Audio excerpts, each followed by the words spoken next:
Hi everyone, my name is Melanie. This is my third year at Concordia University and I'm majoring in studio arts. This is my first electronic arts project for which I am really excited about, in which I'll be discussing the hidden relations that people have with objects. As you may have noticed in my introductions, I twist instants, animal, and objects into humorous, relatable stories that people would normally never encounter in this way. Being amazed by the small daily enchanting moments is what I do and what I share. In this project, I want to explore the relation that people have with objects, as I said earlier. And one way of studying this is through the instant and long-term reactions people have towards artworks. So the instant reactions would be this very first time that you interact with an object. When you experience it for the first time, you react in a certain way. And the fact that you still react to this artwork days and weeks after you've seen the exhibition by talking about it with others would be the long-term reaction. It happens after the initial contact because you want to share the first feeling you had towards these artworks with other people. And with that in mind, let's see if I can contaminate you with my artwork as Raphaël Lozano-Hemer did with his exhibition at the MAC in 2018.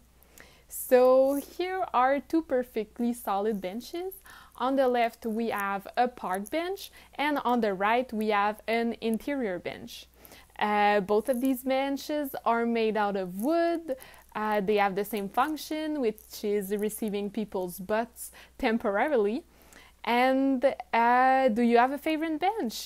Do you feel any attachment towards one of these benches? Maybe the left one seems more familiar, as you can frequently find it in Montreal's parks or sidewalks.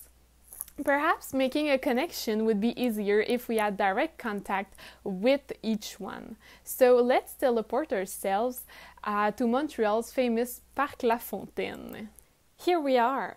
As you can see, some people have already sat down, so we're looking for an empty seat. This one looks great. At the exact moment you spot where you want to sit, you make a first connection with this space.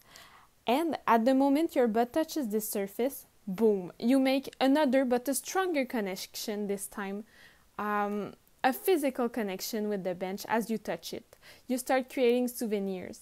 And what is important here is that if something happens while we're on the bench, for example, someone you know passes by and you start talking to them, this moment won't be caused by the bench, but by what happens around it, which is because of the environment.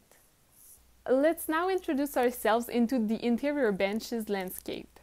In an ideal world, this bench would be placed in a hallway or a gallery space for various people to sit on. Even if two people could comfortably sit there at the same time, one seat is marked with an X, forbidding them to sit on the right seat right there. So if they sit on the left seat, at some point, the bench detects the person on its laps. The unavailable seat, which is fixed only at the center of the bench, raises over a 90-degree rotation, hitting the person's shoulder at the end of its trajectory. In this case, not only the person decided to have contact with the bench by sitting on it, but the benches responded to this one-way apprehension into this two-way communication by touching the person's shoulders like a dialogue. People that have sat on the bench have a certain affinity with it, same as the park bench, but the fact that the person lived an out of the ordinary, if I can say, experience on this precise piece of furniture, which makes a direct interaction with them by touch, it creates a deeper relationship between the person and the bench. Thus, the intensity of the experience by the bench makes it more memorable. Furthermore, by describing the experience they have encountered on the bench by the bench to others, it creates like a bridge, connecting others to the initial artwork, like what I'm doing with you at this very moment, with my long-term reaction of the bench. And these new people connected to the experience by word of mouth thus create more relationships and interactions around the bench, making it more popular. This said, it can lead us to ask ourselves, at what point does an artwork become too famous to create this unique and intimate connection with a person? Here are my contact information, and I hope you have a wonderful symposium. Thank you very much, everyone. Bye bye.